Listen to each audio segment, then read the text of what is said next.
तुकाराम मुंडे सारखे जर 10-5 अजून IAS ऑफिसर IPS ऑफिसर जर या महाराष्ट्राला मिळाले, या भारताला मिळाले, तर भारत महासत्ता होण्यासाठी 2 वर्ष सुद्धा लागणार नाही महाराज. विठ्ठल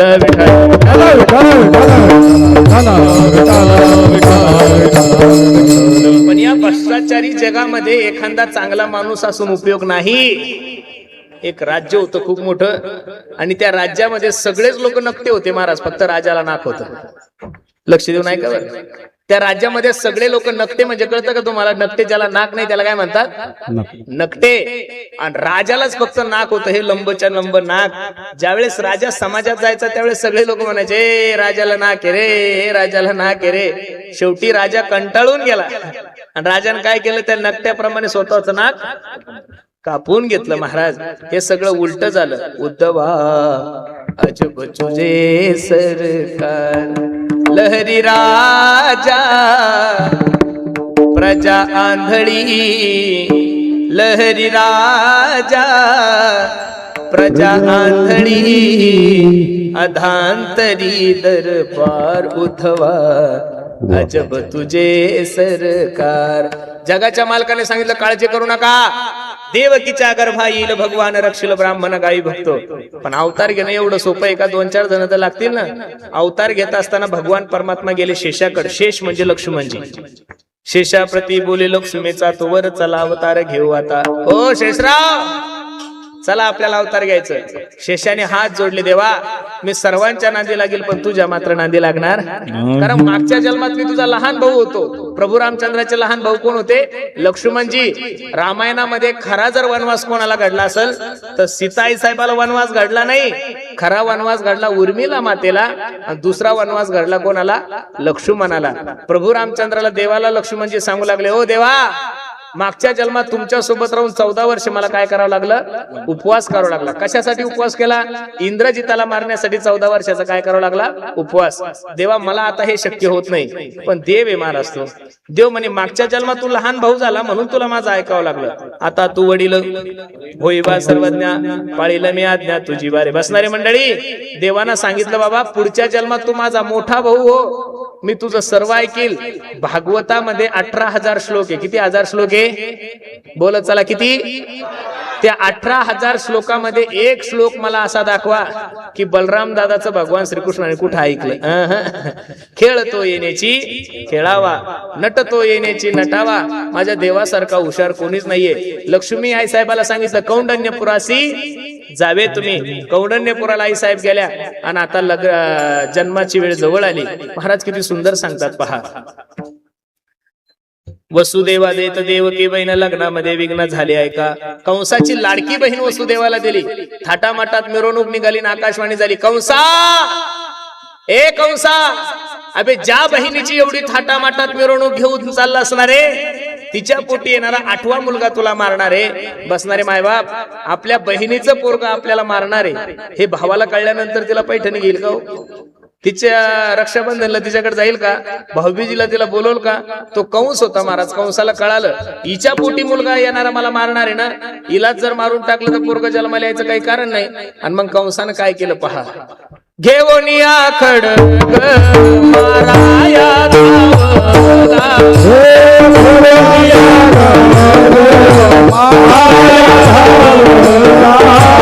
घेऊनिया खडग माराया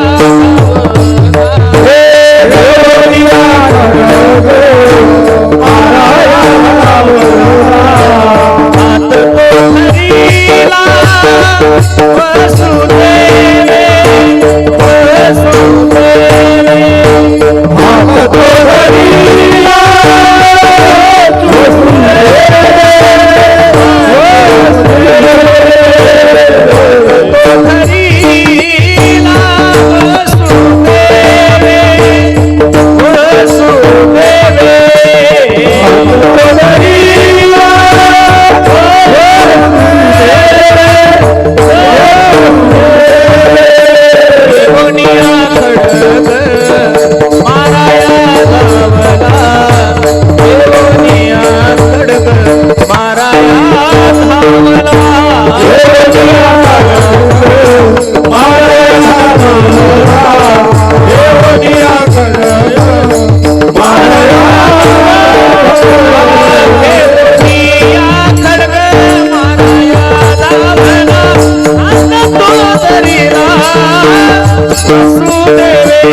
खड्ग माराया धावला हात तो धरिला वसुदेवे. कंस मारायला लागणार, वसुदेवाने हात पकडला. अबे राजा आहे ना तू, तुला काही शास्त्र वगैरे करतं का? राजाने महिलांची हत्या करू नये, राजाने महिलांवर हात उगारू नये. महिलांची जर हत्या केली तर ब्रह्मपातक लागल रे वेड्या तुला. हिच्या पोटी मुलगा येणारा तुला मारणार आहे ना. एक काम कर, आम्हाला कारागृहामध्ये ठेव, हिच्या पोटी जो पोरगा जन्माला येईल मी तो काय करतो तुला आणून देतो. ठरल्याप्रमाणे वसुदेवाला देवकी मातेला कारागृहामध्ये ठेवलं. 2-3 वर्ष ओलांडल्यानंतर सोन्यासारखं एक लेकरू झालं. थोडं लक्ष द्या माझ्या कीर्तनाकडे. आणि ते लेकरू घेऊन वसुदेव कोणाकडे गेले? कंसाकडे गेले. कंसा, ए कंसा, ठरल्याप्रमाणे मला मुलगा झाला, तो मुलगा मी तुझ्याकडे घेऊन आलोय. कंसाच्या डोळ्याला धारा लागल्या. कंस विचार करायला लागला, अरे मला तर 8वं पोरग मारणारे पहिल्यानं काय केलेले? तुम्ही अनेक वर्षापासून काल्याचे कीर्तन ऐकतायत, महाराजांच्या मुखातून श्रीमद भागवत कथा श्रवण केली. इथं बसणाऱ्या सगळ्या जाणकार लोकांना माझा प्रश्न आहे, माझ्या प्रश्नाचं उत्तर द्या. कंस हा देव होता का राक्षस होता? बोलत चला गड्या काहीतरी. कंस कोण होता? राक्षस होता.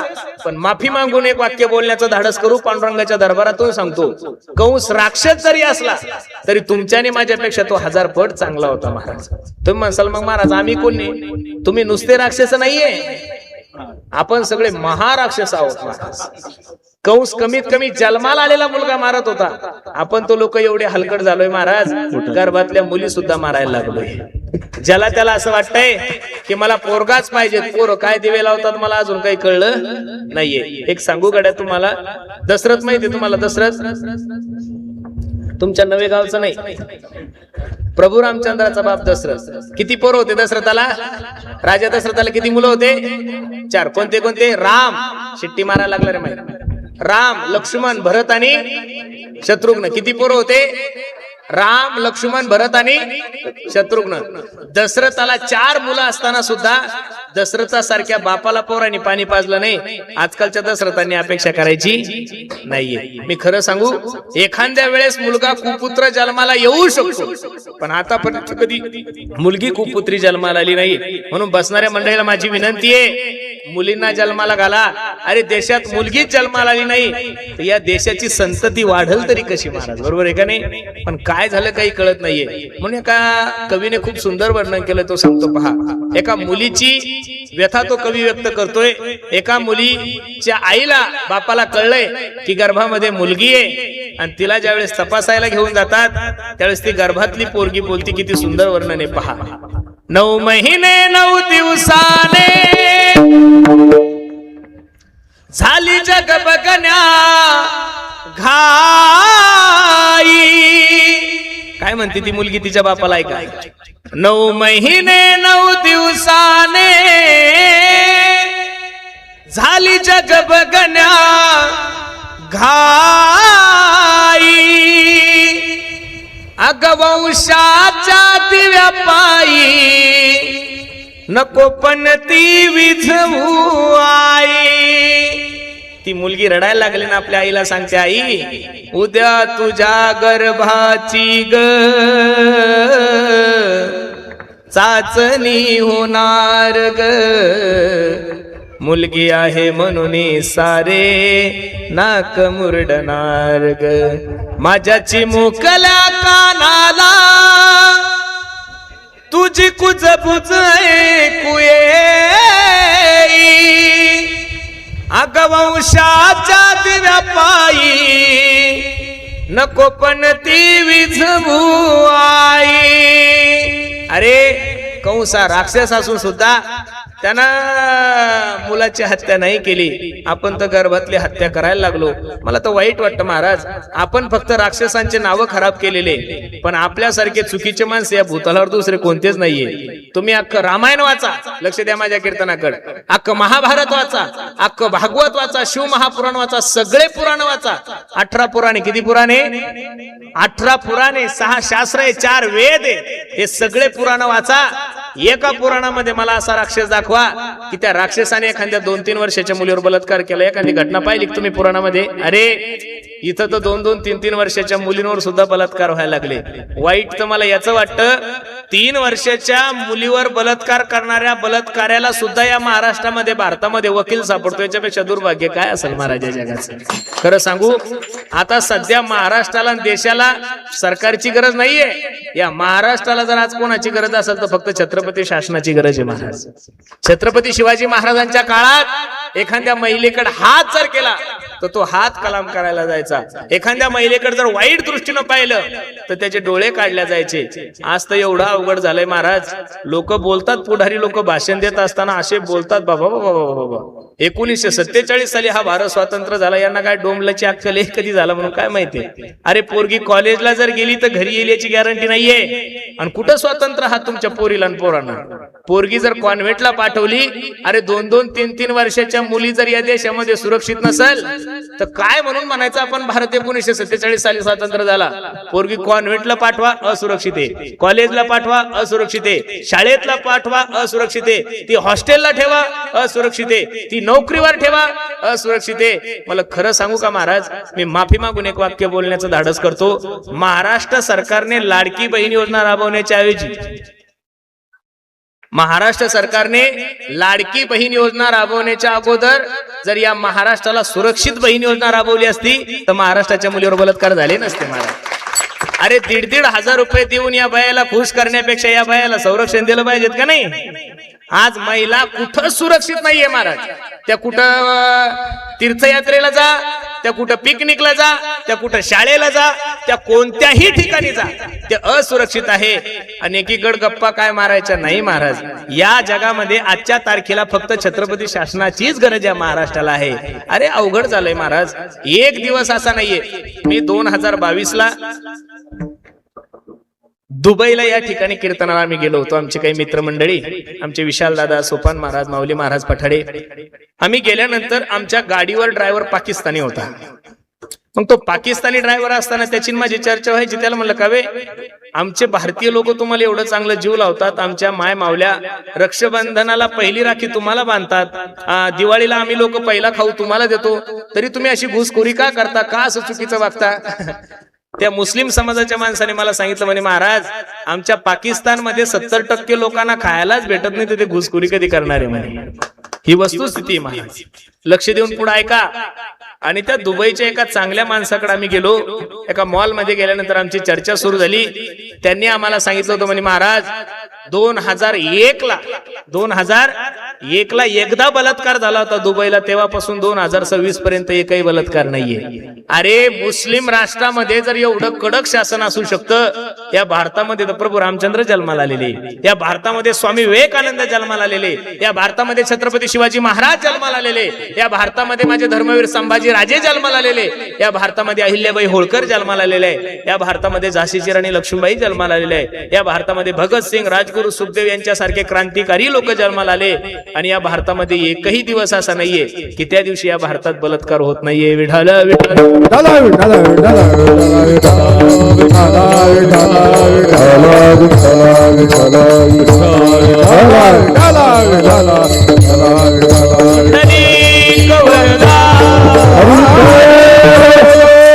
कंसाने विचार केला, मला तर आठवा मारणार आहे. पहिल्यानं काय केलं, घेऊन जा म्हणे परत.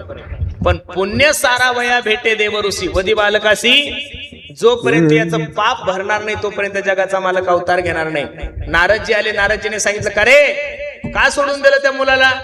नारदजीला कंस सांगू लागला, हो मला तर आठवा मारणार आहे. पहिल्यानं काय केलं, नारदजीने असे बोट केले, 1 2 3 4 5 6 7 8. अरे इकडनं मोजला की इकडचा आठवा येतो, इकडनं मोजला की इकडचा आठवा येतो. तो देव आहे, चतुरातो लावण्याची खाणी, मुकुट सकळा मणी धन्य तोची विठोबा. आता तो विनाशकाले विपरीत बुद्धी, पहिलाही मारला, दुसराही मारला, तिसराही मारला, 6ही मारित दुराचारी, 7वा जो गर्भयोग मायाने आश्चर्य करीत जगा माझी बसणारी मंडळी. 8व्याची तयारी सुरू झाली. नामदेवराय वर्णन करतात, देवकीचे तेज सूर्य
देवकीचे तेज दिसे जैसा सूर्य, कंसाचे हृदय जळ तसे बसणारे मंडळी.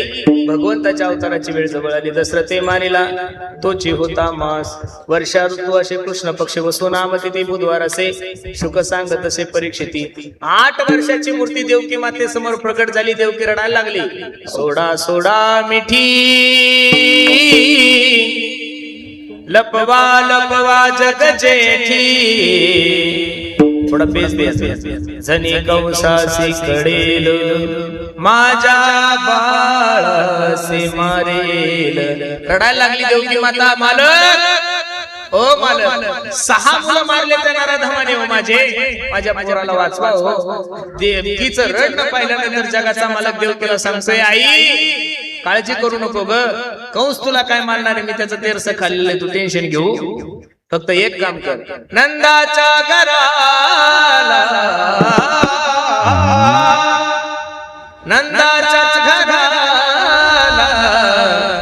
मजने गोकुळाला माया मजनी तेथे हो ठेवी मज आली येथे. माय मला गोकुळाला नेऊन ठेव आणि तिथं जी माया जन्मलेली त्या मायेला घेऊन. उचलेला कमळाप्रती पायीची बंधने गळती. भगवंताला उचललं, गोकुळात ठेवलं, मायेला घेऊन आले. रडे माया करी आकांत नामा म्हणे उडते दूत. 8वा जन्माला म्हणून धावत पळत आला. 8वा जन्माला आलाय. 8वा जन्माला आला. देवकी माता रडायला लागली. ए दादा, ए दादा, अरे तो मुलगा नसून मुलगी, मुलगी तुला काय करणार आहे. पण मरणाची भीती अंतःकरणामध्ये असल्यामुळं ज्या ठिकाणी 6 मारले त्या ठिकाणी मारण्यासाठी गेला, हातातून सटकली. आकाशवाणी झाली, हे कंसा, अबे तू काय मला मारणार आहे, तुला मारणारा माझ्या अगोदर जन्माला आलेला आहे. कंसाचं थोडं बाजूला ठेव चरित्र. गोकुळामध्ये जाऊ. नंद बाबाला आणि यशोदा मातेला वयाच्या 65व्या वर्षी मुलगा झाला होता. कितव्या वर्षी बोलत चला, कितव्या वर्षी? 65व्या वर्षी. आपल्याला 25व्या वर्षी झाला तरी आपण सगळ्या नवे गावला पेढे वाटतो. पेढे घ्या पेढे, पेढे घ्या पेढे. ज्यांनी ज्यांनी लेकरं झाले, ज्यांनी ज्यांनी पेढे वाटले आणि ज्यांना ज्यांना होणारे त्यांनी लक्ष देऊन ऐका. मुलं झाल्यानंतर पेढे वाटत बसू. ज्यांनी मुलं झाल्यानंतर पेढे वाटले त्यांना म्हातारपणी जोडेच खावं लागलेले. म्हणून पेढे म्हातारपणी वाटा. ज्या दिवशी तुमचा पोरगा तुमची सेवा करेल, ज्या दिवशी तुमची पोरगा तुमची सांभाळ करेल, त्या दिवशी अख्ख्या गावाला पेढे वाटा. इकडं गोकुळामध्ये खूप आनंद आहे. वयाच्या 65व्या वर्षी नंदबाबाला मुलगा झाला. प्रत्येक गवळणीला सांगू लागले, हे अगा ऐकलंस का, यशोदेला मुलगा झाला. गवळण म्हणती हो म्हणती गवळणीला झाला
सांगू लागले, ऐकलंस का, यशोदेला पोरग झालंय ग. काय त्या गोकुळातला आनंद आहे. वान घेवोनिया ताटी नंदा घरी झाली दाटी. एक धावती एकी पुढे ताटी वाटी सुंट वडे. आणि त्या गवळणीमध्ये माझ्या जनाबाई होत्या. कोण होत्या? जनाबाई. त्या जनाबाई काय करत होत्या पहा. सुयनीची ही गलबला झाली, दासी जनी हेल घाली. हेल कळतं का तुम्हाला? हा आजी, हेल हेल हेल म्हणजे काय? हा कळत. आता त्या नवीन आता ह्या गोष्टी राहिल्या नाही मार्केटमध्ये, जात नाही, हेल नाही, काहीच नाहीये. हेल म्हणजे लिहून ठेवा मोबाईल मध्ये, नाही तर रेकॉर्डिंग करून ठेवा. पूर्वी 40 वर्षापूर्वी एखादी मुलगी बाळंतीण झाली, 40 वर्षापूर्वी 30 वर्षापूर्वी एखादी मुलगी बाळंतीण झाली की तिच्या गल्लीतल्या जेवढ्या काही माय मावल्या होत्या त्या काय करायच्या, हांड्यानं पाणी घ्यायच्या आणि तिच्या राजनात टाकायच्या. त्याला काय म्हणतात? हेल. नवीन पोरी हो, हेल पहा, कारण आता भविष्यात हेल काय, बेल काय, डेल काय तुम्हाला काय कळणार आहे? कारण इथं 100% 99% 99 मुलींची डिलिव्हरी आता नागपूरलाच व्हायला लागली. मग पाणी घेऊन का नागपूरला जातं का? दिवसेंदिवस काय झालंय गड्यानो, खूप बदल झालाय. माझी आजी मरण पावली, तिची एक मैत्रीण होती. आजी मला सांगायची, आम्ही दोघी जणी शेतात काम करत असताना माझ्या मैत्रिणीची डिलिव्हरी झाली होती. शेतात काम करत असताना काही माय मावल्या बाळंतीण झालेल्या आहेत. पूर्वीचा काळ वेगळा होता, पूर्वीचं खाणं चांगलं होतं, पूर्वीचे विचार चांगले होते. आता खाणंही वाईट झालं आणि विचारही वाईट झाले. आता जो तंबाखू खात नाही, जो दारू पेत नाही, जो गुटखा खात नाही, जो सिगारेट पेत नाही, त्याला कॅन्सर जास्त आहे. याचं कारण काय? आपण जे खातोय 30% हॉटेल महाराष्ट्रातल्या बंद झाल्या. मला पनीर तर चुकून एखाद्या हॉटेलमध्ये भेटायला लागलं. मग एवढे दिवस तुम्ही पनीर खातच नव्हते, दुसरंच काहीतरी खात होते. आता कालही खूप एक चांगला निर्णय तुकाराम मुंडे साहेबांनी घेतलाय. शाळेच्या 500 मीटर पर्यंत पोरांना कोणतंच, अरे जे आपण खातोय ते काय खातोय याचा प्रत्येकाने विचार केला पाहिजे. महाराज, पूर्वी लोकांच्या तब्येती खूप चांगल्या होत्या, 100 वर्ष लोक जगत होते. आता 16 वर्षाच्या मुलाला सुद्धा हृदयविकाराचा झटका यायला लागलाय. 10 वर्षाच्या मुलाला सुद्धा शुगर आहे. शुगर होण्याचं कारण काय आहे? एक टँकर भरून दूध जर एखाद्या दूध डेअरी मध्ये गेलं की तिकून येताना ते 6 टँकर भरून येतं. मग 6 टँकर दुसरं काय, ते विषच आहे. माझ्या एका मित्राची खूप मोठी डेअरी आहे. ते म्हणतात, महाराज पुण्यातलं दूध तुमच्यापर्यंत यायला 9 दिवस लागतात. किती दिवस लागतात? किती? आता दूध हा पदार्थ असा आहे, तो 24 तासाच्या वर, 18 तासाच्या वर, 21 तासाच्या वर चांगला राहू शकत. तुम्ही फ्रीज मध्ये ठेवा किंवा बर्फामध्ये ठेवा, त्याचा स्वभाव आहे नासणे. त्याचा स्वभाव काय आहे? खराब होणे. मग 9 दिवसाने जर तुमच्याकडे दूध येत असेल, ते दूध नाहीये, ते काय आहे? विष आहे.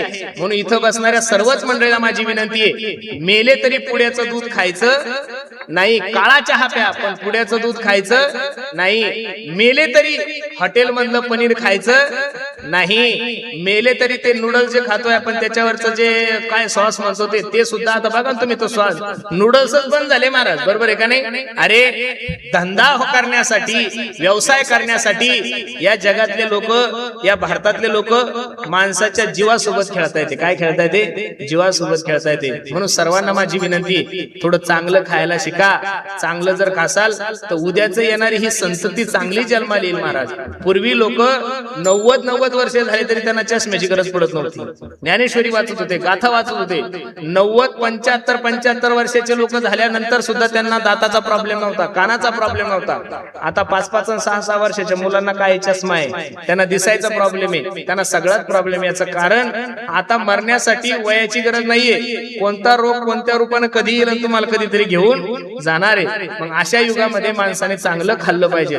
तुम्ही म्हणाल बाकीच्या जगाचा विचार करू नका. तुमच्या कुटुंबामध्ये 5 जण आहे ना, तर पहिलं 5 जणांचा विचार करा, नंतर जगाचा विचार करा.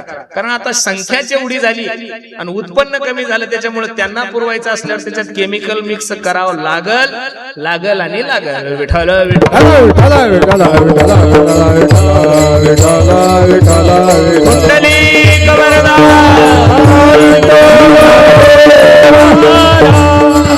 जिकडे तिकडे गोकुळामध्ये आनंद आहे. नंद घर आनंद भयो जय कन्हैया लाल की, हाथी घोडा पालकी हो जय कन्हैया लाल की. नंद घर आनंद भयो जय कन्हैया लाल की. जिकडे तिकडे आनंद आहे. कृष्ण गोकुळी जन्मला, गोकुळीच्या सुखांत पार नाही लेखा बाळकृष्णंदा घरी आनंदल्या. घरोघरी झाला लक्ष्मीचा तो वास, चिंता ती पळाली गोकुळा बाहेरी, प्रवेश भीतरी केला देवे. एवढा आनंद आहे, एवढा आनंद आहे. आणि त्या आनंदामध्ये कृष्ण गोकुळी जन्मला, दुष्टाचळ काप सुटला. कंसाने तातडीने मीटिंग भरवली. ऐका हो ऐका, जो कोणी माझ्या शत्रूला मारल त्याला अर्ध राज्य बक्षीस दिल्या जाईल. पहिला इडा पुतना मावशीने उचलला होता. कोणी उचलला होता?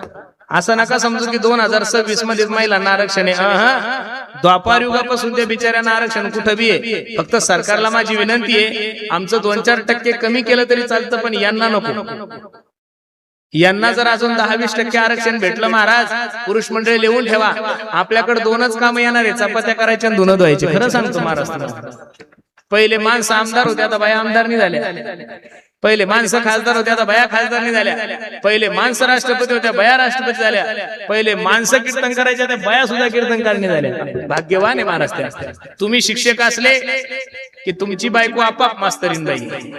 तुम्ही डॉक्टर असले, तुमच्या बायकोला सगळं गाव डॉक्टरीन बाई म्हणतात का नाही? तुम्ही महाराज असले, महाराजाच्या बायकोला अक्कल जरी नसली तरी लोक तिला काय म्हणतात? महाराजीन बाई. तुम्ही डॉक्टर असले तर डॉक्टरच्या बायकोला, तिला जर म्हणलं बाई जुलाब होतात, डोक्याची गोळी दिली तरी लोक काय म्हणतात? तिला डॉक्टरीन बाई. असं कधी झालं का? तुमची बायको सर्व्हिसला आहे, तुम्हाला कोणी तसं म्हणतं का? एखाद्याची बायको नर्स, तिच्या नवऱ्याला कोणी नर्स, कोण नर्स म्हणत नाही. हे सगळं त्यांच्याकडेच आहे महाराज. म्हणून पहिला विडा पुतना मावशीने उचलला. सुंदर असा शृंगार करून यशोदेकडे गेली. कंसाकडे गेली. कंसा, काल परवा जन्माला आलेलं पोरग मारण्यासाठी अर्ध राज्य काय करायचं हे काम मी तुझं फ्री करून देते. सुंदर असा शृंगार करा आणि यशोदेकडे गेली. यशोदे, अगं बाळ झालंय, तुला सांगितलं नाही? यशोदा म्हणे खूप धावपळ होती का? कुठे आहे का तुझा कृष्ण? आता झोपी घातलाय ग पाळण्यामध्ये. आणि देव पाळण्यात पाळण्यात विचार करतो, किती भोळी माय आहे माझी. माझं बवणीचं गिराईक जर परत गेलं तर माझा धंदा चांगला होणार. दुकानदार लोक एवढं हुशार असतात महाराज, बवणीचं गिराईक किती का हलकट असेल त्याला परत जाऊ देत नाहीये. भगवान परमात्मा रडायला लागले. पुतना भगवंताकडे गेली आणि पुतना भगवंताकडे गेली. नंतर भगवंताला पुतनेनं उचललं, दूध पेलं, विष पेलं, पंच प्राण ज्यावेळेस सोडायला लागले त्यावेळेस पुतना घाबरली. देवा सोड, देवा सोड, देवा सोड. सामुंच मुंचाल मिती प्रभासनी स्फिट माला अखिल जीव मर्मिनी विवृत्त नेत्रे चरणो भुज महु प्रसन्न गात्रात श्रीपती रुरोदहा. रुरोध करायला लागली, धावा करायला लागली. देवा सोड, देवा सोड. देवाने सांगितलं, पुतने पहिलं तुम्ही कोणाला धरत नाही, आणि एकदा का धरलं तर त्याला मरेपर्यंत सोडत नाही. गोविंदाये नमो नमः. पुतना मारली. नंतर माबळ भट्ट आला. माबळ भट्टाचं वर्णन करत असताना महाराजांनी सांगितलं, विटंबीला भट तिला पाठीवर पाठ, विटंबीला भट दिला पाठीवर पाठ. एवढी सेवा केली महाराज त्याची. जानवे तुटले, पंचांग फाटले, धोतर गळाले ढुंगणाचे, आणि पळून कंसाकडे गेला. कंसाला सांगितलं, कंसा सगळ्यांच्या नादी लाग गड्या, पण त्यांच्या नादी लागू नको. आता जगाचा मालक रांगायला लागला. रांगत असताना नामदेवराय वर्णन करतात, तळवे तळ हात, तळ हात टेकीत, तळ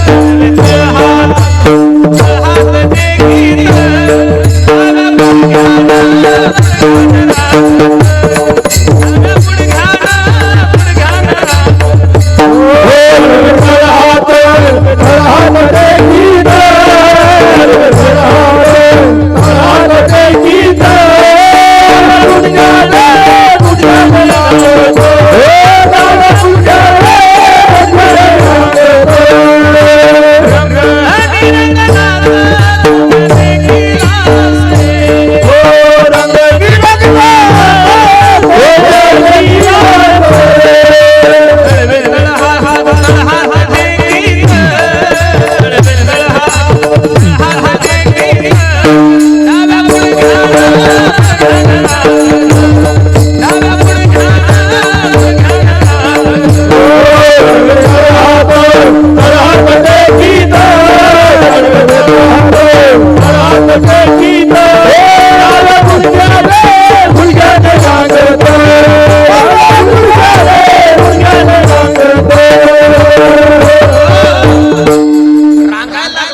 नामदेवराय वर्णन करतात, तळवे तळ हात, तळ हात टेकीत, डाव्या गुडघ्यान रांगत. नामदेवराय वर्णन करतात, गवळण जसवंती पै सांगे, आलिया कृष्णाचे नी मागे, येणे येणे वो श्रीरंगे नवनीत माझे बघ बक्षिले एने माझे कवड उघडिले एने सिंके ओ तोडिले दह्या दुधाचे बक्षिले ओलंडिले ताकाते ऐसे जरी मी जाणते यमुना पाणी आणत जाते धनुनी कृष्णाचे बांधिते शिक्षा लाविते गोविंदा ऐसा पुराण प्रसिद्ध चोर केशव नाम्याचा दातार पंढरपुरी उभा विटेवर भक्त पुंडलिकासाठी रांगायला लागला रांगता रांगता गल्ली गुळीत फिरायला लागला सगळ्या पोरांकडे पाहिलं पोरांच्या तब्येती अशा वाळून गेल्या होत्या पोरांना विचारलं का रे पोरांनो पोरं म्हणले काय अरे आपल्या मोद्या तालुक्यामध्ये एवढे बियर बार असताना तुम्ही असे वाळून का गेले असं नाही म्हणलं बरं अरे पोरांनो आपल्या गावामध्ये एवढं दही दूध तूप लोणी असताना असे वाळून का गेले तुम्ही माणसानं खाताना सुद्धा सात्विक खाल्लं पाहिजे दही दूध तूप लोणी ह्या गोष्टी खाल्ल्या पाहिजेत महाराज अजून सुद्धा महाराष्ट्रावर तूप खाणारेच राज्य करतात तुम्हाला कळायला पाहिजे द्या कोंबड्या खाणारे मोठे होऊ शकत नाहीये देशी पेणारे कस काय कलेक्टर होतील महाराज इकडे ते वाळू बसतील ट्रॅक्टर चालवतील नाही मला एक तूप खाणारा माणूस या देशाचा ट्रॅक्टर ड्रायव्हर दाखवतो पाहिजे नाही मला ते क्लास 1 क्लास 2 क्लास 3 म्हणून चांगलं खाल्लं पाहिजे तुम्ही चांगलं खासाल तर बुद्धी कशी होईल काय होईल आपला बाप जर बाजारात चालला तर पोरग म्हणतो ए काय नाही जर बाळा तुला खायला आपला पोरग म्हणतो भजे आपल्या पोराने ए काय नाही जर तुला खायला भजे आणि एखादं बामणाचं म्हातारा जाऊ द्या बाजाराला अरे बेटा तुला काय आणायचं खायला ते सांगतो पप्पा मला स्वीट मार्ट मधून थोडा कलाकंद घेऊन ये शेवटी बुद्धीचा फरक आहेच काय 145 आमदार मराठीचे असून मुख्यमंत्री बामणाचा आहे तुम्हाला अक्कल पाहिजे खरं आहे ना दादा टाळ्या नका वाजू बुद्धी त्यांच्या 2% या देशामध्ये तरी त्यांनी कधीच आरक्षणासाठी आंदोलन नाही केलं कारण त्यांच्या स्वतःवर त्यांचा आत्मविश्वास की आम्ही आमच्या बुद्धीने या समाजावर राज्य करणार आणि करणार मंत्री जरी तुमचा असला तरी सचिव त्यांचा आहे विधान परिषदेचे सचिव कोणी पहा विधानसभेचे सचिव कोणी पहा 48 कलेक्टर असतील एक दोन कमी जास्त असू शकतात त्या 48 कलेक्टर पैकी 38 ते 39 कलेक्टर लोकांच्या आडनाव तपासा मला सांगा भारतातील सगळ्यात मोठ्या क्रिकेटरांचा आडनाव तपासा भारतातील सगळ्यात मोठे दिग्दर्शक निर्माते या सगळ्या फिल्म सिटीतल्या मोठ्या मोठ्यांच्या आडनाव तपासा भारतातील सगळ्यात मोठ्या गायिकांचे आडनाव तपासा भारतातील सगळ्यात मोठ्या गायकांचे आडनाव तपासा जिथं जाव तिथं सगळे तेच तुम्ही फक्त लटकते रहणारे तुम्ही फक्त कोंबड्या खायला आणि गावात दंगल करायला तुम्ही मोठे होणार नाहीये म्हणून माणसाने खाणं सात्विक खाल्लं पाहिजे काय खाल्लं पाहिजे अरे तुम्ही जनावर खाता जनावर खाणाऱ्या माणसाला काय कोणाची अरे जनावर खाता काही खाता म्हणून तर माणसं 3-3 वर्षाच्या मुलीवर बलात्कार करायला लागले ना तुमचं खाणं सात्विक नाहीये तोपर्यंत तुमची बुद्धी सात्विक होणार नाहीये मी माझे गुरुजी मला नेहमी सांगतात कानात आणि तोंडात चुकीचं कधीच नाही गेलं पाहिजे कानात आणि तोंडात चुकीचं कधीच जाऊ द्यायचं नाही तोंडात जर चुकीचं केलं तर शरीर खराब होतं आणि कानात जर चुकीचं केलं तर बुद्धी खराब होती म्हणून या 2 गोष्टीवर नियंत्रण ठेवा काय ठेवा नियंत्रण ठेवा थोडंच का पण चांगलं खा लोकांना असं वाटतं की हे खाल्ल्यावर बुद्धी असं काही नसतं एक तर माणूस परवा दिवशी मला म्हणे महाराज आम्ही जर कोंबड्या खाल्ल्या नाही तर किती होतील तू काय ताण घेतो त्याचा लोक कुठं काय दिमाग लावतील काही सांगता येत जो मनुष्य जिभेनं पाणी पितोय शास्त्र असं सांगते जो प्राणी जिभेनं पाणी पितोय त्या माणसाने मांसाहार केला पाहिजे तुम्ही आतापर्यंत कधी तुमच्या ताडोबा तुमच्या जवळच आहे बरोबर आहे का नाही तिथं सिंहाचं वगैरे वाघ भरपूर आहे बरोबर आहे का नाही एखाद्या वेळेस वाघाच्या शिकारीला गेले तुम्ही वाघ बघण्यासाठी गेले आणि एका जंगलामध्ये वाघाला खूप भूक लागली एवढी भूक लागली त्याला शिकार भेटली नाही म्हणून वाघाने कधी घास खाताना पाहिलं वाघाने कधी शाळू चारा खाताना बघितलं वाघाने कधी गवत खाताना पाहिलं वाघ मरल पण तो प्राणीच खाईल तो गवत खाणार बरद्या सोडून तुम्ही शेतकरी बांधव आहात तुमच्या शेतामध्ये जर गोठ्यामध्ये बैल असेल आता कीर्तन संपलं की प्रॅक्टिकली करून पहा तुमच्या गोठ्यातल्या बैलासमोर पावशेरभर कोंबडीचं मांस घ्या त्या बैलाच्या समोर टाका बैलाला माहितीये माझं खाणं काय आहे घास माझं खाणं काय ढेप माझं खाणं काय शुभ्रास मांसाहार माझं खाणं 4 पायाच्या बैलांना कळलं हे तरी 2 पायाच्या बैलांना कळत नाही. अजून किती सांगितलं पाहिजे महाराष्ट्राला. 4 पायाच्या बैलांना कळलं की काय खावं काय ना खावं. तुमच्या गावामध्ये कधीतरी एखाद्या बैलाने मांसाहार केला का? अरे मग बैल जर मांसाहार करत नाही तर तुम्ही कसं करता? तुमच्यासाठी खाद्य वेगळंय आणि प्राण्यांसाठी खाद्य वेगळंय. पण खरं सांगू का महाराज, प्राण्यांनी प्राण्याची जागा सोडली नाही, एवढी माणसानं माणसाची सोडली. उपकार माना, हे माणसं खात नाही.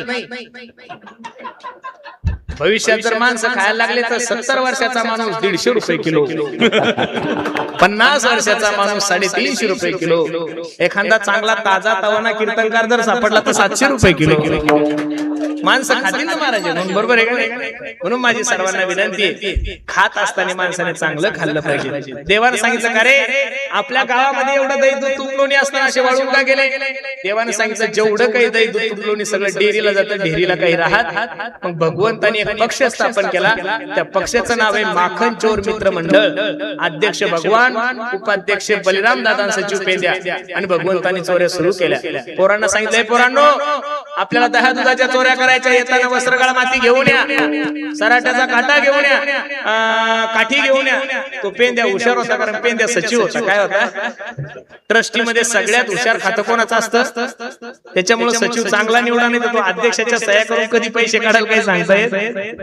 पेंद्या म्हणला का रे देवा, चोऱ्या करायच्या म्हणल्यावर काही AK-47, काही गुप्ती, काही तलवार, काही चाकू, हा तसलं काहीच नाहीये. मग हे वस्त्रकाळ माती कशाला?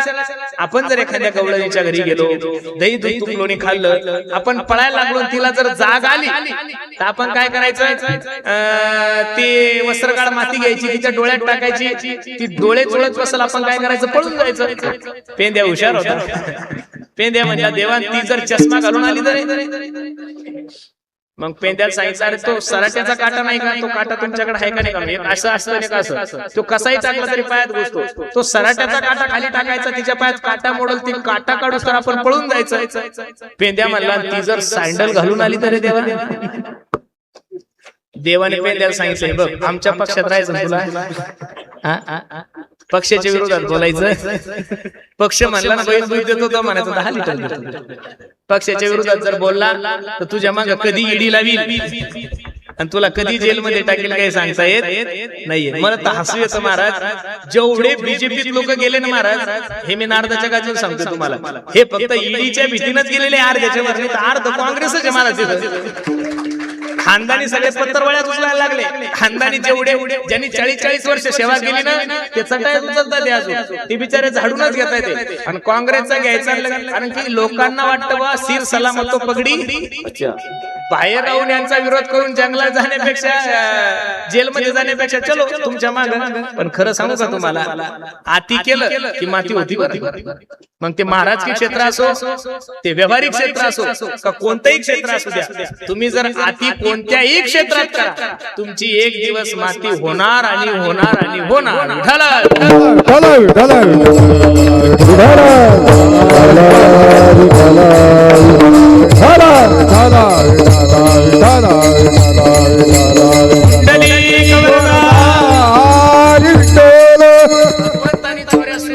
गवळणी सकाळी 4 वाजता उठल्यानंतर पाहायच्या, घरामध्ये जेवढं दही दूध लोणी आहे त्याच्या जेवढे दुधाने त्या सगळ्या पालथ्या व्हायच्या. आणि पालथ्या झाल्यानंतर गवळणी एकत्रित यायच्या. आणि गवळणीच्या अंतःकरणातलं जे वर्णन आहे, गवळणीचं जे वर्णन आहे, ते तुकोबरा अभंगाच्या पहिल्या चरणामध्ये. पाहती गवळणी आती गवळणी,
चोऱ्या झाल्या नाहीये, पण या नंद बाबाला मुलगा झाला तेव्हापासून चोऱ्या सुरू झाल्या. म्हणती नंदाची पोरी आजी चोरी केली खरे. गवळणी म्हणायचे याच्याशिवाय ही चोरी करू शकत नाही. तया विना नासी नव्हे दुसरी यायची. आपण चोरून चोरून काय चोरू शकतो महाराज? कोणाचं धान चोरू शकतो, कोणाची चप्पल चोरू शकतो, पैसे चोरू शकतो, पण देवानं जी चोरी केली ती कोणाला जमली? चित्त चोरी येले नंदाच्या नंदने, आणि तुका म्हणे येले गरुड ध्वजे. हरिणे माझे हरिले चित्त भारवित विसरली. म्हणल्या बाई त्या देवाचा काहीच दोष नाहीये. हे सगळं जर कोणी केलं असेल तर तू कोबराने सवे तू या मेला तेने गुणानीला. ती नंदाची अपुर्याची चोरी केली खरे. भगवंताने अनेक प्रकारच्या खोड्या केलेल्या आहे गड्यानो. भगवंताच्या घोड्याचं वर्णन करत असताना महाराज सांगतात दुसरी आली धावत म्हणे पायी काय केली मात. मुखासी मुख चुंबन देत गळ्यामध्ये हात घालीत. धरू जाता सापडेना यशोदे बाळ तुझा ताना पोटवर सोसुदे. एक गवळण यशोदेकडे गेली. यशोदे ए यशोदे, अगं तुझ्या पोराला समजून सांग. माझी सुनबाई काम करत होती आणि माझी सुनबाई काम करत असताना हा सुनबाईच्या गळ्यात हात घातला आणि सुनबाईची पपडी घेतली. हे ऐकायला तुम्हाला जरी थोडं वाईट वाटत असेल, पण भगवंताचं चरित्र वाचा. भगवंताने ज्यावेळेस लीला केल्या त्यावेळेस भगवंताचं वय 5 वर्षाचं होतं. किती वर्षाचं होतं? बोलत चला किती? 5 वर्षाचं लेकरू तुमच्याही घरात आहे आणि 5 वर्षाचं लेकरू माझ्याही घरात आहे. विज्ञानही सांगतं, अध्यात्म सुद्धा सांगतं 5 वर्षाच्या लेकराच्या अंतःकरणामध्ये काम नसतो. ज्याला सू कुठं करायची, ज्याला सी कुठं करायची याची अक्कल नाही, त्याला बाकीच्या गोष्टीचं ज्ञान कसं राहील? म्हणून भगवंताच्या चरित्राकडे पाहत असताना चुकीच्या भावनेनं पाहू नका.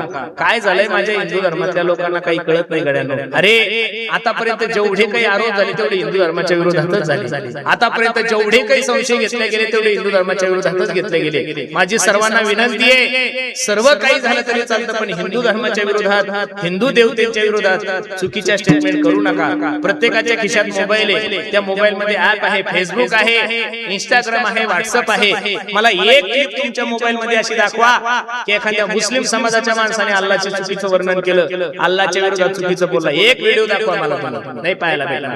एक क्लिप तुमच्या मोबाईल मध्ये अशी दाखवा एखाद्या बौद्ध धर्माच्या माणसाने डॉक्टर बाबासाहेब आंबेडकरांच्या विरोधात चुकीचं वक्तव्य केलं. दाखवा एक क्लिप. एक क्लिप मला अशी दाखवा एखाद्या ख्रिश्चन धर्माच्या माणसाने कधी ख्रिश्चन धर्माच्या विरोधात चुकीचं स्टेटमेंट केलं. अरे का नाही करत ते लोक? त्यांना त्यांच्या धर्माविषयी, त्यांच्या देवतेविषयी काय आहे? अभिमान आहे, स्वाभिमान आहे. हे सगळे मूर्ख लोक जर जन्माला आले असेल तर ते माझ्या हिंदू धर्मामध्ये जन्माला आले. भगवंताविषयी चुकीचं बोलणारे लोक आपलेच, धर्माच्या विरोधात बोलणारे लोक. आता ताजं उदाहरण सांगतो. राम मंदिरामध्ये 2000 कोटीचा घोटाळा झाला, चोरी झाली का नाही? मग त्याच्या विरोधात एखाद्या मुस्लिम समाजाची तुम्ही स्टेटमेंट पाहिली का? एखाद्या बौद्ध धर्माची पाहिली का? नाही. एखाद्या ख्रिश्चन धर्माची पाहिली का? नाही. एखाद्या जैन धर्माची पाहिली का? नाही. राम मंदिराच्या विरोधात चुकीचे बोलणारे लोक कोण आहे? हिंदूचे ना.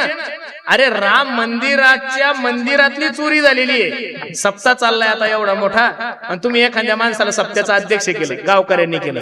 कोणी केलं? बोलत चला. कोणी केलं? गावकऱ्यांनी सांगितलं माणूस तरुण आहे, चांगला आहे, चला याला सप्त्याचा अध्यक्ष करू. आता तो तरुण आहे, नेतृत्व चांगलं करतो, पण चोट्टा आहे ते गावाला माहिती आहे का? अरे मग चोट्टा माणूस तो मंदिराचा अध्यक्ष करा का सप्त्याचा अध्यक्ष करा का दिंडीचा अध्यक्ष करा, तो त्याचा नालायकपणा सोडणार नाही. चोरी झाली हे मान्य, आणि ती बी थोडी नाही झाली. किती झाली? 200-400 रुपये, 2-4 हजार ठीक होते. 2000 कोटी जर उचलायचे म्हणले तर आपल्या सगळ्याला उचलणार नाही का? उचलत प्रत्येकाच्या डोक्यावर 4-4 गथुडे जरी दिले तरी तेवढे उचलणार नाहीये. पण ज्यानं चोरले त्याची वृत्ती खराब आहे, मग तो खराब आहे म्हणून सगळा हिंदू धर्मच खराब आहे असं तुम्ही म्हणायचं नाहीये. काय असतं माहितीये महाराज? ज्याला खायची सवय ना त्याला तुम्ही महाराष्ट्राचा मुख्यमंत्री करा का देशाचा पंतप्रधान करा, गावचा सरपंच जरी केला तरी तो 13,000चे गाव आहे ना संडास खाणार, म्हणजे तो खाणार. घरकुल गाव आहे ना तो खाणार. त्याचा स्वभाव आहे ना तो काय आहे. आणि धरिता ही परी आवरे ना. जे लोक निष्काम आहे, जे लोक ज्या लोकांना कशाशीच काही घेणं देणं नाहीये अशा लोकांनी मदत केलेली. राम मंदिर ही काही बीजेपीच्या बापाची जागीरदारी नाहीये, ही गोरगरीब जनतेने दिलेला पैसा आहे महाराज. तिथं काय आहे? मग ज्यानं चोरी केली त्याला शिक्षा झालीच पाहिजे, त्या मताचा मी आहे. पण चोरी ज्याने केली तो चुकीचा आहे. त्याच्यामुळे सर्व हिंदू धर्मातल्या देवतेला नाव ठेवण्याचा अधिकार तुम्हाला सुद्धा नाहीये आणि मला सुद्धा नाहीये. मी जर चुकलो तर ती शिक्षा मला भेटली पाहिजे. पण पुरुषोत्तम महाराज चुकला म्हणून सगळं वारकरी संप्रदाय चुकीचा आहे असं कोणी म्हणायचं? वारकरी संप्रदाय हा काही पुरुषोत्तम महाराजाच्या बापाची जागीरदारी नाहीये. वारकरी संप्रदाय हा ज्ञानोबराय तुकोबरायचा आहे. तसं राम मंदिर हे सगळ्या भारतातलं नव्हे विश्वाच्या आराध्य दैवत प्रभू रामचंद्राचं आहे. तिथे एखादी घटना घडली सोडून द्यायचं, त्याच्याकडे जास्त लक्ष द्यायचं नाहीये. पण आता काय झालंय माहितीये का? लोक जेवढं वाईट प्रदर्शित करतात तेवढं चांगलं प्रदर्शित करत. आश्रामजी बापूच्या जीवनामध्ये एक घटना घडली. आता ती चुकीची का खरीची तुम्ही पाहायला नाही आणि मी सुद्धा नाही. आणि भारतातलं 95% सोशल मीडिया चुकीचं आहे. जोपर्यंत भारतातला सोशल मीडिया कंट्रोल मध्ये येत नाही तोपर्यंत भारत महासत्ता काय काहीच होत नाही, सगळा महाभाकास होणार. कोणी जर सहज जरी भेटलं कोणाला, आता मी दिनेश दादाला भेटलो समजा, आम्ही दोघांनी संघ प्रवास केला, लगेच लोक म्हणतील पुरुषोत्तम महाराज का काँग्रेसमध्ये गेले काय म्हणू शकतात लोक. लोकांना काही ताण नाही. लोक कधी काय म्हणतील काही सांगता येत नाहीये. म्हणजे इथं असं झालं, सोशल मीडिया 95% फेक आहे. 95% न्यूजवर येतं की राज्यसभेची खासदारकी यांना अमुक अमुक यांना यांचं नाव चर्चेत. समजून चला, ज्याचं नाव चर्चेत आहे त्याचा नंबरच नाही. ज्याचं नाव चर्चेत आहे त्याचा नंबर नाहीये. आणि नाव अशाच येतं की त्या माणसाचं नाव सुद्धा आपण ऐकलेलं नसतं. एक तुमची दिशाभूल करण्यासाठी लावलेली ही काय आहे? पॉलिसी आहे महाराज. कुठंतरी लोकांचं लक्ष केंद्रित करायचं, सगळ्या समाजाचं लक्ष तिकडे केंद्रित झालं की बाकीच्या गोष्टी पास करून घ्यायच्या. विठाला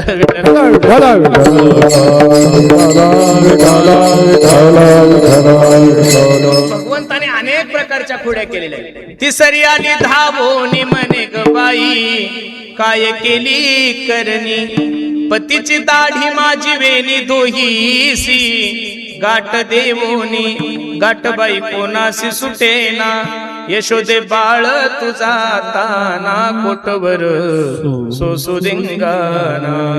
काही गवळण यशोदेकडे गेल्या. आवरी आवरी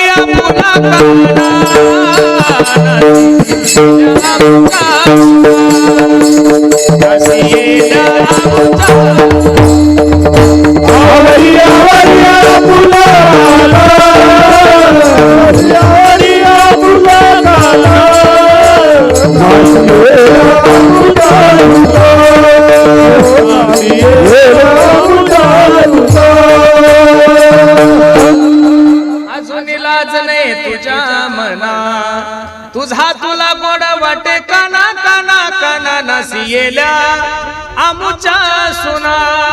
अशा अनेक प्रकारच्या खोड्या केल्या. एक तोत्री गवळण यशोदेकडे गेली. काय सांगू तू ते बाई काय सांगू तू ते. काय म्हणली यशोदा? म्हणली उरक, भूक लागली आम्हाला, जेवण करायचं. जात होते यमुना पानिया वातेत भेतला थावला, दोईवल तोपी मैल पुछाचिन खांद्यावरी कामला, तेने माझी तेली तवाली मग मी तेथून पलाली, पलता पलता धतलून पललीन दोईची धादल फुतली, माझे तुलदे फुतले मग मी ललत बथले, तिकलून आले झालंग पाणीन मला पोताती धलले, काय सांगू तुझे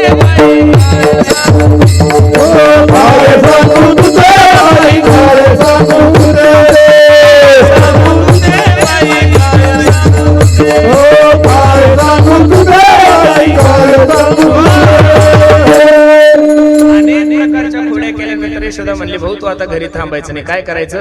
पोरग जास्त विचित्रपणा करायला लागला की बापाकडे दोन पर्याय असतात. एक तर त्याला हॉस्टेलला टाकतात, नाही तर आळंदीला. पोरग जास्त विचित्रपणा करायला लागल्यावर त्याला काय करतात? एक तर हॉस्टेलला ठेवतात, नाही तर कुठं पाठवतात, जा याला महाराज म्हणून घेऊ. बरोबर आहे का नाही? म्हणून लक्ष देऊ नका. यशोदेने सांगितलं भाऊ आता तू घरी राहायचं नाही. गाई गोपाळ सवंगडी वना, गाई गोपाळ सवंगडी वना वना वना, गाई गोपाळ सवंगडी वना, घेऊन जाय खेळे नंदाचा काना विटू दांडू चेंडू लगोरी नाना परी खेळ मांडियेला यमुनेच्या तीरी अनेक प्रकारचे खेळ भगवंताने खेळले हमामा पोरा हमामा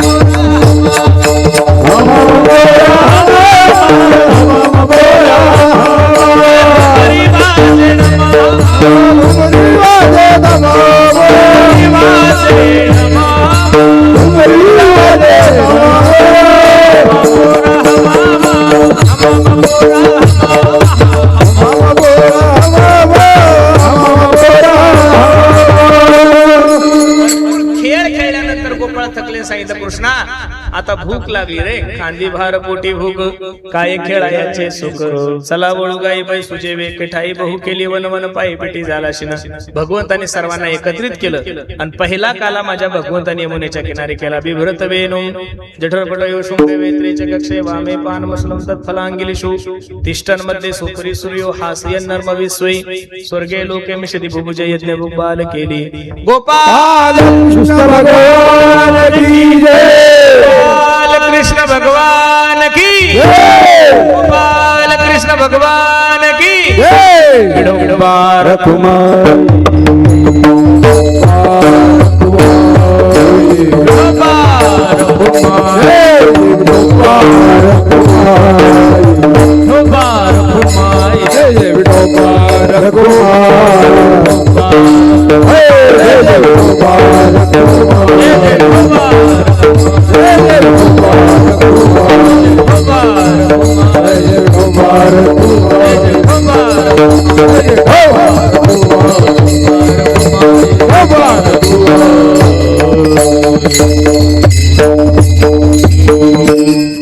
तोच काला माझ्या ज्ञानोपराधिक साधू संत मंडळीने चंद्रभागेच्या काठी केलाय आणि तोच काला सकल साधू संत मंडळीच्या आशीर्वादाने आपल्या नवे गावामध्ये ज्यांना कोणाला पंढरपूरला जायला भेटत नाहीये शेतकरी असल्यामुळं कामधंदे आहेत व्यवसाय आहेत मोठा व्याप असल्यामुळं ज्यांना पंढरपूरला जायला भेटत नाही अशा लोकांसाठी पंढरपूरचा पांडुरंग परमात्म्याचा आषाढी निमित्त हा भव्य दिव्य स्वरूपाचा कार्यक्रम आणि त्या निमित्त काल्याची सेवा सर्व ग्रामस्थांच्या वतीने तथा आमच्या दिनेश दादांच्या वतीने सेवा माझ्याकडे आलेली आहे अगदी सुंदर तुम्ही नियोजन नवे गावकर मंडळी केलंय नजर लागाव एवढा गोड कार्यक्रम आहे जाता जाता मला तुम्हाला एक छोटीशी विनंती करायची गड्यांनो मला या मंडपाचा जर सर्वे केला या मंडपाचं जर निरीक्षण केलं तर प्रामुख्याने काही गोष्टी निदर्शनात आल्या या मंडपामध्ये कमीत कमी 80 ते 85% तरुणांची संख्या ही संप्रदायासाठी खूप चांगली गोष्ट आहे महाराज अरे हा तरुण जर संप्रदायकर वळाला सगळा तरुण जर माझ्या ज्ञानोबराय तुकोबरायच्या विचाराच्या जवळ आला तर मी नारदाच्या गादीवर सांगतो भविष्यात 5 वर्षात वारकरी संप्रदायाची महाराष्ट्रात क्रांती झाल्याशिवाय राहणार नाही फक्त सर्वांना हात जोडून विनंती देशाविषयी धर्माविषयी स्वाभिमान बाळगा तरुणांना विनंती सर्वांनी एकत्रित या देशाविषयी धर्माविषयी स्वाभिमान बाळगा आणि प्रत्येकाने व्यसनापासून दूर राहा हल्ली आपल्या देशामध्ये महाराष्ट्रामध्ये व्यसनाचं प्रमाण एवढं वाढलंय महाराज बापरे बापरे बापरे बाप तुमच्या सोबत राहणारा मुस्लिम समाज ते दिवसातून 4 वेळेस नॉनव्हेज खातील पण त्यांच्या पिण्याची टक्केवारी जर पाहिली तर देशामध्ये 2% सुद्धा नाही आणि आपल्या पिण्याची टक्केवारी जर पाहिली तर आपण 85% पुढे गेलेलो आहे महाराज म्हणून सर्वांना माझी विनंती पोरांनो या भारताला पाकिस्तान पासून भीती नाहीये या भारताला नक्षलवाद्यापासून भीती नाहीये या भारताला आतंकवाद्यापासून भीती नाहीये या भारताला सर्वात मोठी भीती जर कशापासून असेल तर फक्त व्यसनापासून आहे म्हणून तरुणांना माझे हात जोडून येते जीवनामध्ये व्यसन करू नका राष्ट्रसंत तुकडोजी महाराज सांगतात दारू गांजा मत पियारो अक्कल गुम हो जाती है अपने पलों का दाम खर्च के मुंह में मिट्टी आती है नकारे व्यसन करू पोरांनो माझे हात जोडून येते ज्यांच्या होटावर मिशा नाहीये असे मुलं सुद्धा प्यायला लागले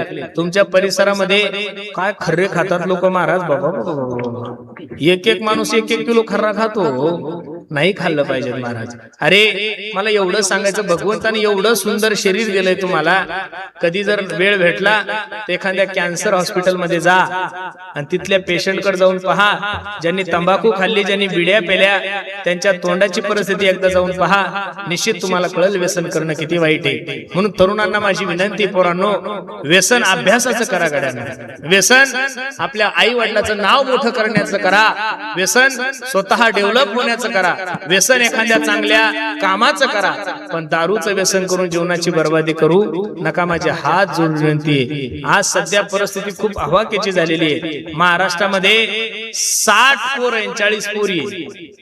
किती आहे? 60 पोर आणि पोरी किती आहे? 40. आता या 20 पोरांनी करायचं काय मोठा प्रश्न आहे ना. बरे यांना नोकऱ्या नाहीये.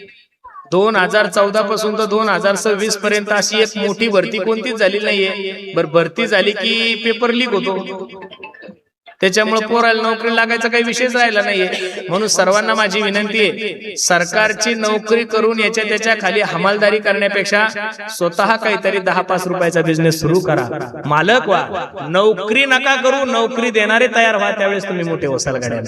छोटा मोठा बिझनेस काही करा. 4 म्हशी घ्या की 4 म्हशी घ्या, दररोजचं दूध काढा बाजारात नेऊन घाला, तरी तुम्हाला घर बसल्या 40,000 रुपये महिना पडेल. किती? अजून जर तुकाराम मुंडे त्या खात्यावर 3 महिने राहिला तर 150 रुपये लिटर दूध होईल महाराज. ही वस्तुस्थिती आहे. खूप चांगले दिवस आहे. शेतामध्ये लागवड करा, चांगले टमाटे लावा, कांदे लावा, चांगलं पीक. अरे आता आपण एवढे डेव्हलप झालेलो आहे, तुम्ही ताकदीनं जर गिर गाईचं दूध घ्यायला तर अजून सुद्धा 100-150 रुपये लिटरनं सुद्धा लोक गिरायक आहे. फक्त तुम्हाला त्याची काय करावं लागेल? मार्केटिंग करावं लागेल. एवढा सुंदर मोबाईल आहे, सगळं गुगल आहे, सगळं प्रचाराचे साधनं खूप चांगले.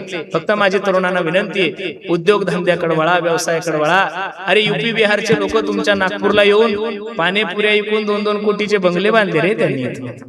राजस्थानवाले स्वीट मार्ट येऊन तुमच्या नागपूरला येऊन मेन चौकात गाळा घेऊन त्यांनी दुकान टाकले, त्यांचा दररोजचा गल्ला लाख रुपयाचा आहे. ते राजस्थानहून येऊन नागपूरला जर धंदा करू शकतात, ते युपी बिहारहून येऊन जर नागपूरमध्ये येऊन पाणीपुरी विकू शकतात, तर तुम्हाला व्यवसाय करायची काय लाज आहे? म्हणून तरुणांना माझी विनंती आहे, व्यवसाय धंदा करा, मोठे व्हा गड्यानो. आलतू फालतू लोकांच्या मागे फिरत नका बसू. तुमच्या जीवनाचे आदर्श छत्रपती शिवाजी महाराज असले पाहिजे. तुमच्या जीवनाचे आदर्श भगतसिंग राजगुरू असले पाहिजे. ज्यांनी देश लुटला अशांचा आदर्श ठेवण्यापेक्षा ज्यांनी देशासाठी बलिदान दिलंय अशा लोकांचा आदर्श ठेवा. जीवनामध्ये तुमचं कल्याण होईल. म्हणून तरुणांना माझी विनंती आहे, सर्वांनी एकत्रित राहा. आणि दुसरी सर्वात महत्वाची गोष्ट आहे, प्रत्येकाने आपल्या आई वडिलाची सेवा करा. मी नेहमी सांगतो, आई माझी मायेचा सागर हो, दिला तिने जीवनाला आकार. आई वडील माझे थोर, काय सांगू त्यांचे उपकार. जीवनाच्या वाटेवरती किती असतो त्यांचा धार. आई माझी मायेचा सागर हो, दिला तिने जीवनाला आकार. अगन भीची चांदणी तू ग, चंद्राची पोर, शीतल तुझी छाया मला हवी जीवनभर. तुझ्या शीतल छायेमध्ये उभ आयुष्य जगेन. आई देवा पासी मी ग, आई तुलाच ग मागेन. आई माझी हो,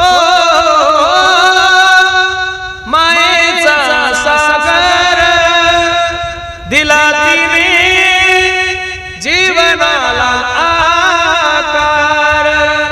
म्हणून प्रत्येकाला माझ्या हात जोडून विनंती आहे, प्रत्येकाने आपल्या आई वडिलांची सेवा करा, धर्माची सेवा करा.